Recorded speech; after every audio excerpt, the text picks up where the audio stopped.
सैनिक स्कूल के ख्वाब लिए तुम पहली कदम जब चल ही दिए हो तो मेहनत तो तुम्हें करना होगा, एवरेज से ऊपर आना होगा। मिलिट्री स्कूल के ख्वाब लिए तुम पहली कदम जब चल ही दिए हो तो डिसिप्लिन में तुम्हें रहना ही होगा, हर कदम मिलाकर चलना होगा। नेतरहाट स्कूल के ख्वाब लिए तुम पहली कदम जब चल ही दिए हो तो बातों से नहीं कई रातों से तुम्हें लड़ना होगा। जय हिंद, मैं हूँ राजू सर। हम लोग जब यहाँ पर जीआईसी में ऑफलाइन क्लासेस चलाते हैं, जवाहर नवोदय के लिए, सैनिक स्कूल के लिए, नेतरहाट स्कूल के लिए, तो यहाँ पर क्या क्या प्रॉब्लम बच्चों को फेस करना पड़ता है, मैथ्स में, साइंस में, एसएसटी में, क्या उन लोगों को प्रॉब्लम आता है अपने तरफ से और कैसे हम लोग डील करते हैं उनसे, उनके प्रॉब्लम को कैसे सॉल्व करते हैं, आज मेरा टीम आपको बताएगा।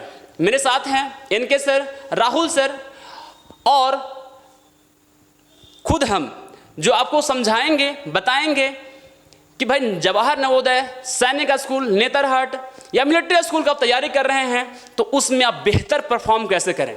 तैयारी तो बहुत सारे कर रहे हैं लेकिन सिलेक्शन सिर्फ और सिर्फ कुछ ही बच्चों का होता है। उसके पीछे रिजल्ट ये होता है सही मार्गदर्शन।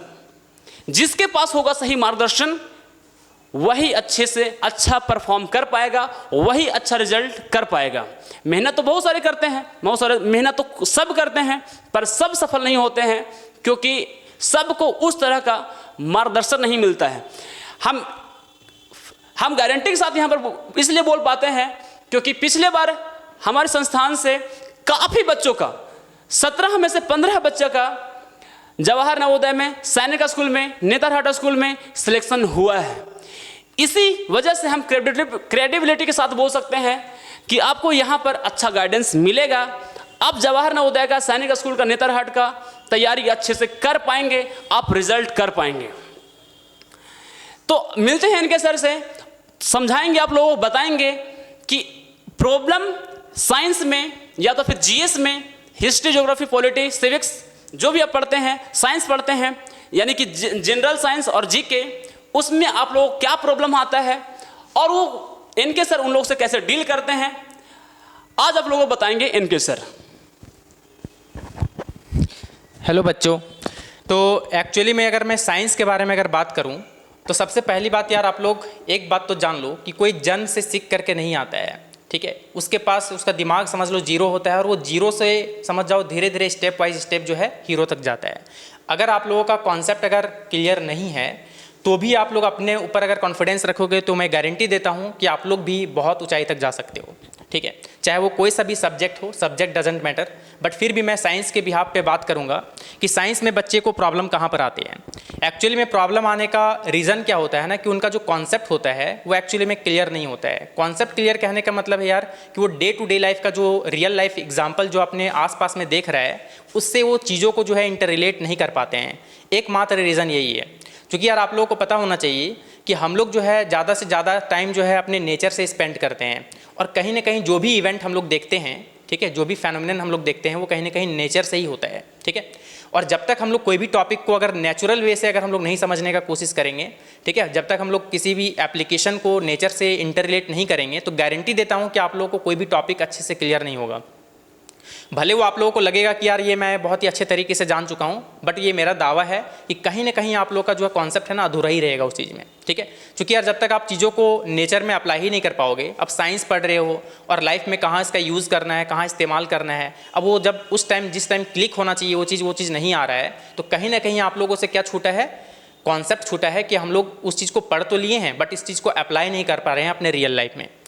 तो मैं गारंटी देता हूँ कि चाहे आप कोई सा भी टॉपिक लेकर के आओ मेरे पास, मैं दावे के साथ कहता हूँ कि आप लोगों को बस समझ जाओ इतना इजी वे में समझा दूंगा। ये मेरा अपना कॉन्फिडेंस है और कॉन्फिडेंस होने का रीज़न एकमात्र यही है कि मैं जब अपने टाइम पे पढ़ा था और अभी भी पढ़ता हूँ तो एक्चुअली में कहीं ना कहीं मैं डे टू डे लाइफ के एग्जाम्पल से उसको इंटर रिलेट करता हूँ और साथ ही साथ अभी भी अगर मैं बच्चों को पढ़ाता हूँ तो कहीं ना कहीं उसको मैं रियल लाइफ से उसको इंटर रिलेट करवाता हूँ कि देखो बच्चे तुम्हारे साथ ये इवेंट हुआ है, इसी चीज़ को हम लोग ऐसे ऐसे पढ़ रहे हैं यहाँ पर।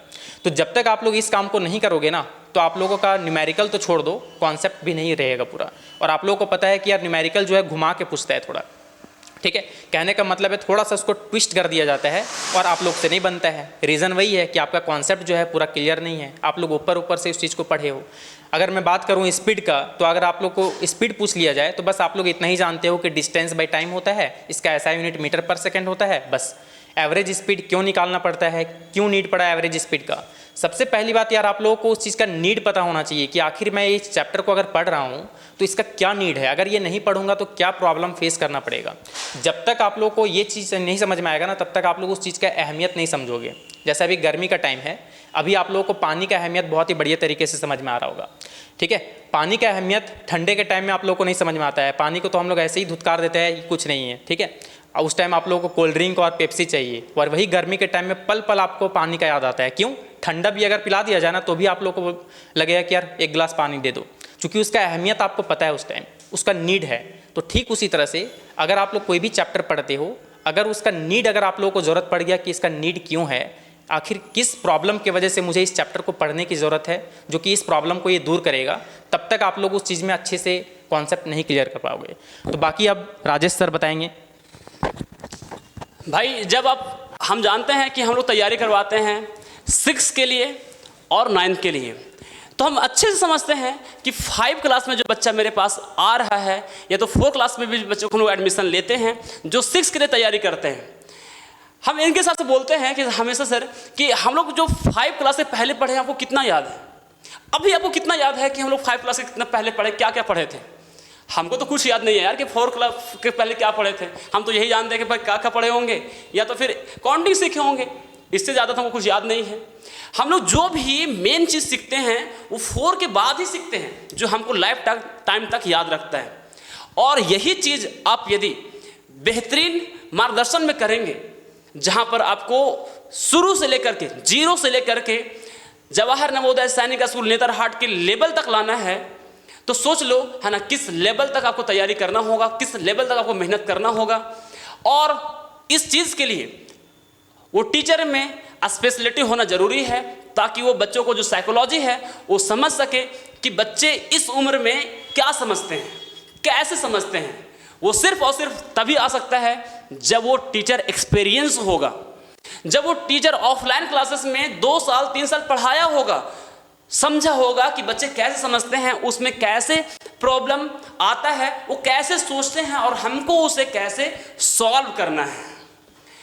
तो ये है इनके सर जो आपको बताएं कि भाई साइंस को कैसे तैयारी करना है। यहाँ तो हम लोग सबसे पहले बच्चों को कॉन्सेप्ट पढ़ाते हैं, कॉन्सेप्ट पढ़ाने के बाद ऑब्जेक्टिव क्वेश्चन उससे बेस्ड, उस कॉन्सेप्ट पर बेस्ड ऑब्जेक्टिव क्वेश्चन को डालते हैं, उसके बाद उसका डिफिकल्टी लेवल बढ़ाते हैं, उसके बाद क्वेश्चन बैंक और जिस तरह का एग्जाम में क्वेश्चन पूछा जाता है, प्रीवियस ईयर में क्वेश्चन पूछा जाता है, या तो जवाहर नवोदय सैनिक स्कूल नेतरहाट पहले जिस तरह का क्वेश्चन पूछा है उसके बेसिस पर उस लेवल तक लेकर आते हैं हम लोग।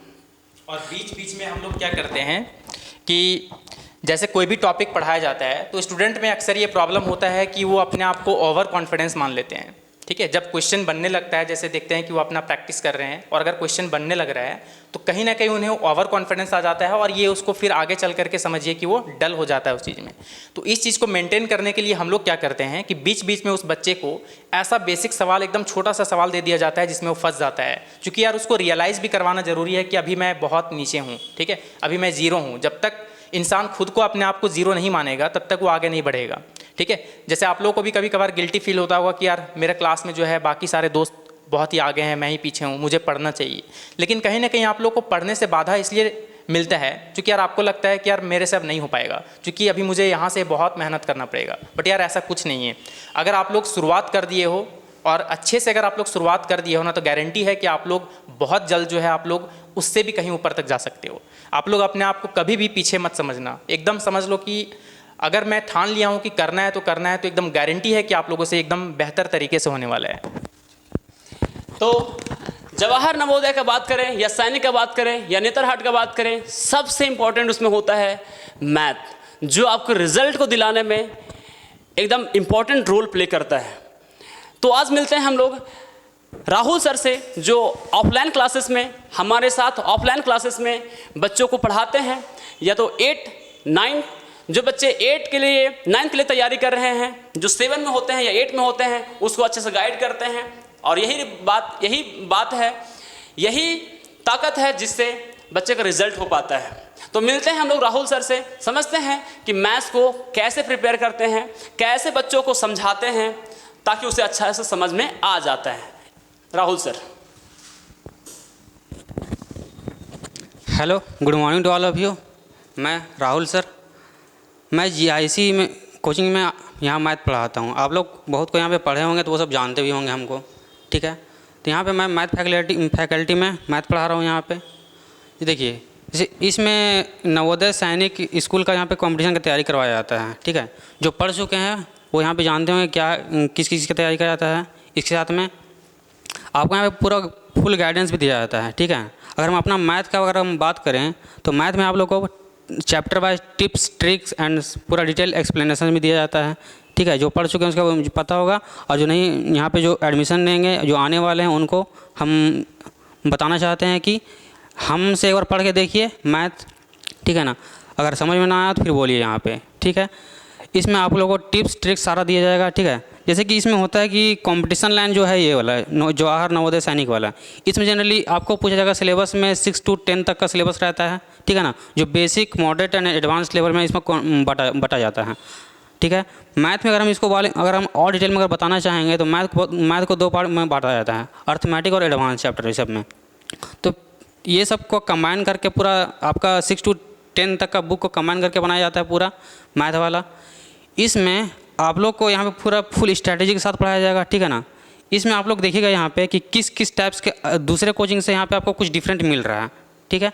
इसमें आप लोग खुद पता चल जाएगा यहाँ पे क्या है क्या नहीं है, ठीक है। तो एक बार हम यही बोलेंगे कि आप लोग यहाँ जुड़ के देखिए GIC इंस्टीट्यूट में, ठीक। बाकी आपको राजेश सर बताएंगे आगे का। तो यदि आप इतना तो हम आपको गारंटी दिला सकते हैं कि यदि आप कुछ भी नहीं जानते हैं अभी तक, तब भी कोई प्रॉब्लम नहीं है, आपको बेसिक से करवाया जाएगा।